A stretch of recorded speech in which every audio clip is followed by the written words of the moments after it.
Welcome, my friends, to the vault.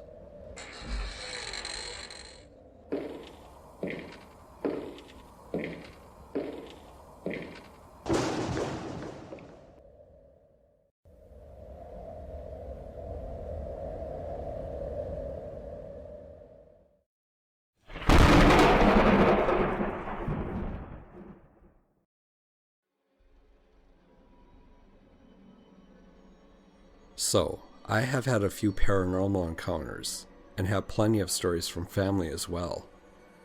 I was going to start posting one every Sunday on my Tumblr, so I asked my siblings which experience they thought was the spookiest to start with. They chose the cat lady, and to be honest, I kind of pushed her in the back of my mind because I was so scared. I only told that story a handful of times, but I agreed and wrote the story out to share.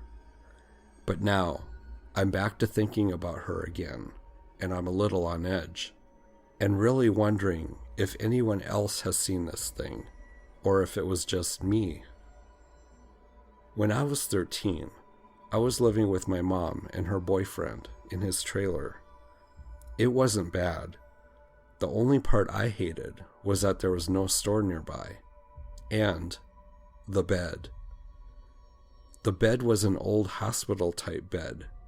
The guy's mother had been through hospice in it. It was uncomfortable and always felt kind of creepy. The house itself wasn't bad. I was comfortable being on my own. Anyway, my room was at the back of the trailer. A long open floor plan led to the front of the home, where the kitchen and the living room sat, separated by a small partition. From my bed, I could see all the way into the kitchen and part of the living room. I had settled into bed one night, but I was restless and unable to sleep for a long time. After much tossing and turning, I had started to get comfortable and thought sleep might finally happen. But my back was to the open door, which I always hated, so I rolled over one more time to face the door. Then I saw it. I saw a figure standing at the far end of the kitchen. She had to be about 6 feet. She was lean and completely nude. Her skin was a creamy beige, dappled with very light lavender here and there. It reminded me of the freshly dead. Waxy, smooth purple and blue undertones blossoming about the body. I thought it was strange I could see so much detail, considering the only light was coming from the street light outside. The truly odd part, however, was her head.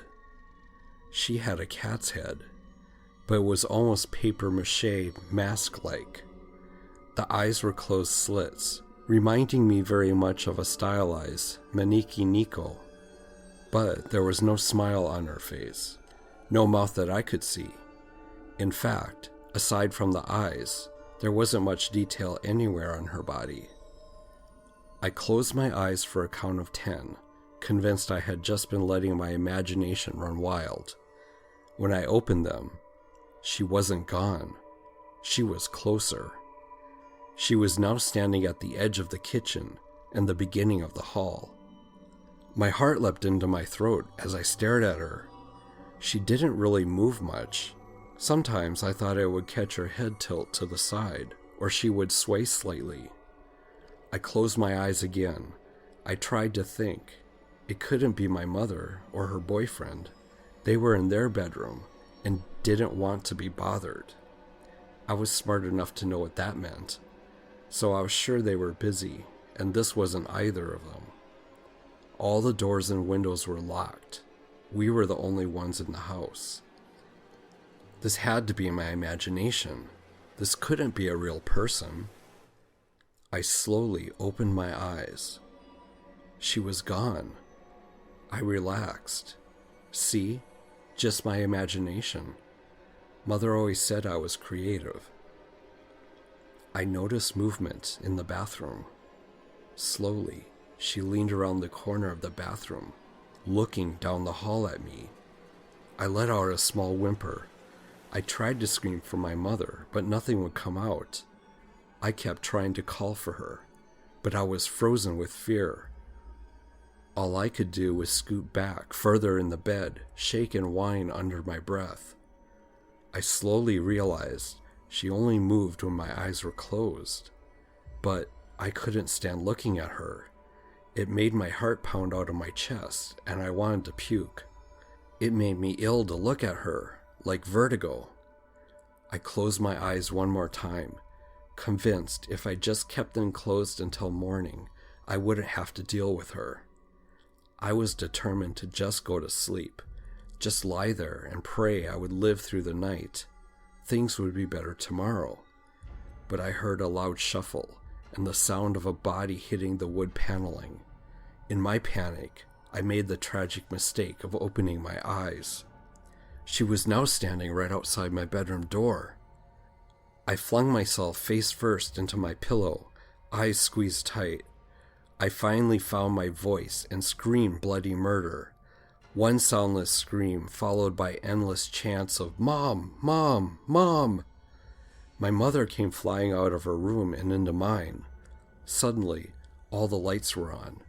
Mom held me and told me it was a dream. I was in hysterics and managed to talk my mom into letting me stay in her room.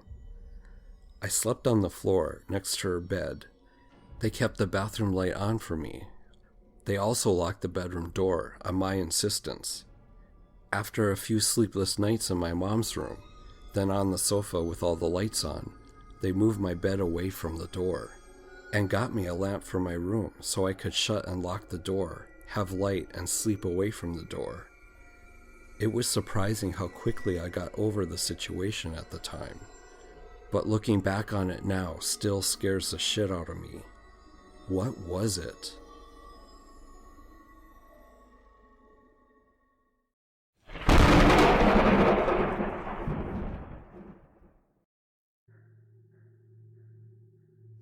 Some detail for a good mental image. I live in a massive subdivision that surrounds a bunch of woods, affectionately referred to as the trails. I suppose the people who own it left it untouched in case they wanted to add more streets. Anyway, I live down the street from one of the main entrances that most people use and know of.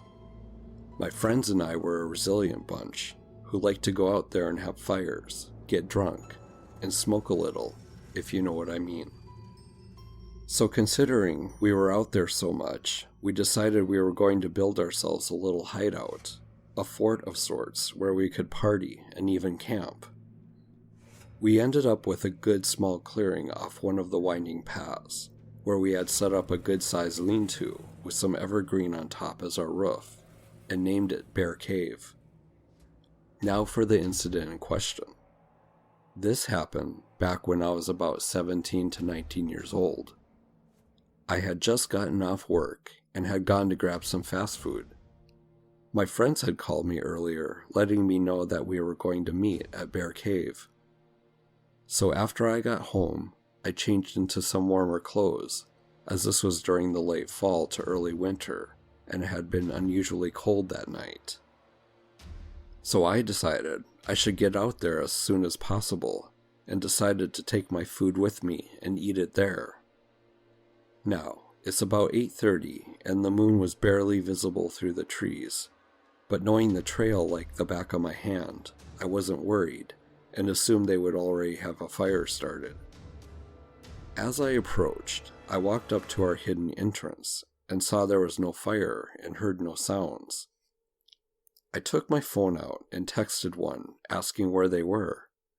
They replied something along the lines of, "Sorry man, we're gonna be about 15 minutes. Great, I thought to myself. I ducked in and started trying to scrape together some wood and kindling to get something started.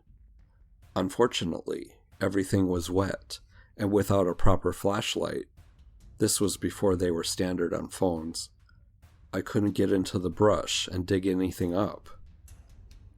Soon after, I decided I might as well eat and hurriedly scarfed down my 2 burgers. Before I knew it, I had been sitting there for about 20 minutes and still no sign of anyone.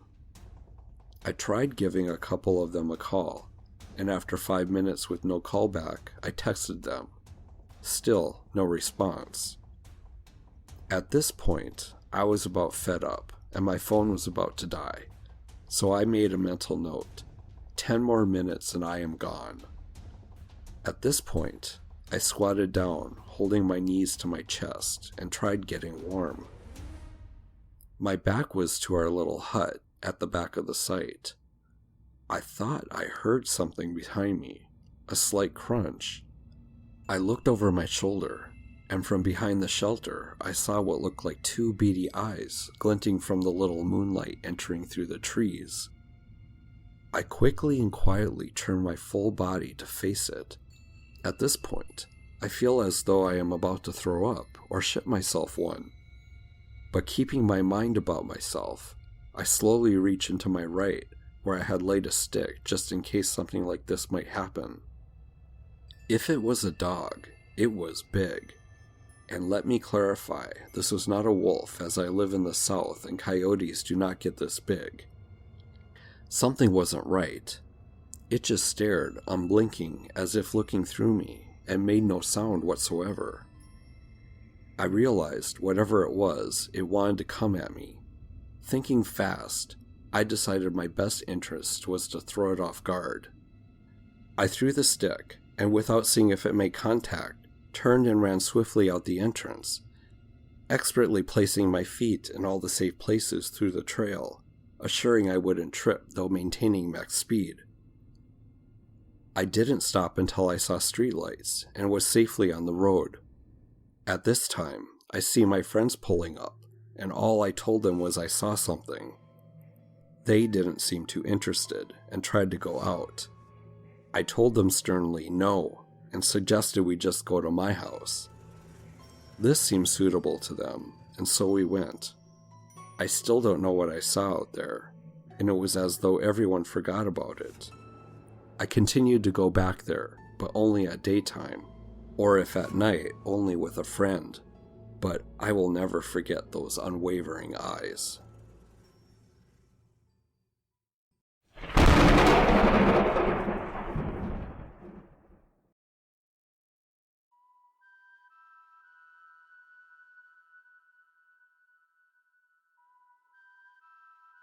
Okay, so Friday, 1:28 a.m., my friends and I decided to go for a drive.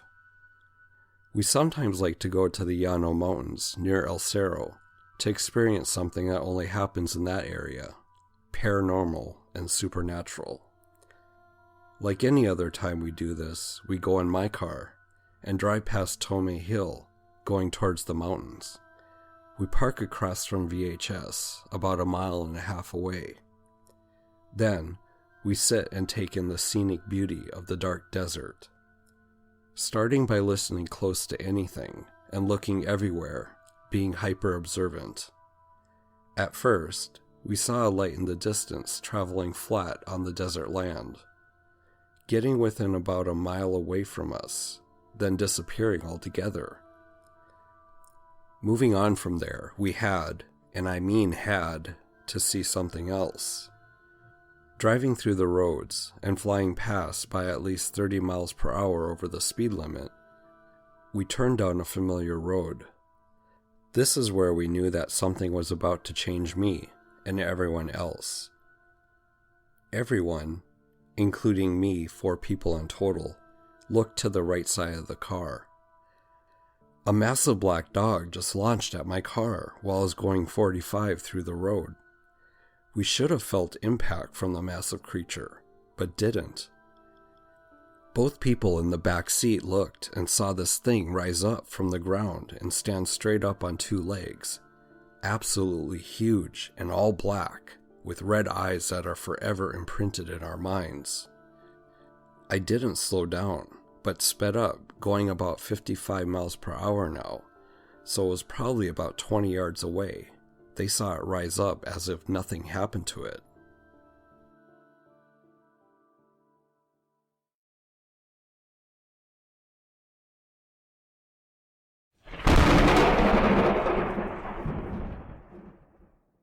What's up, guys? Ghastly Ghoul here, and thank you so much for listening. I hope you enjoyed the video. If you liked the video, it'd be great if you would click that thumbs up button, comment, and share with your friends. Please consider joining the Ghastly Gang by hitting that subscribe button. If you would like for me to narrate your scary story, please send it to my email address below, or post it on the Free Horror Stories subreddit. Please follow me on Twitter and like me on Facebook, so you can keep up to date with what's happening with the channel. The links are below. And now, we must part ways, my friends. I fear you are living on borrowed time, for you'll never truly escape from the vault.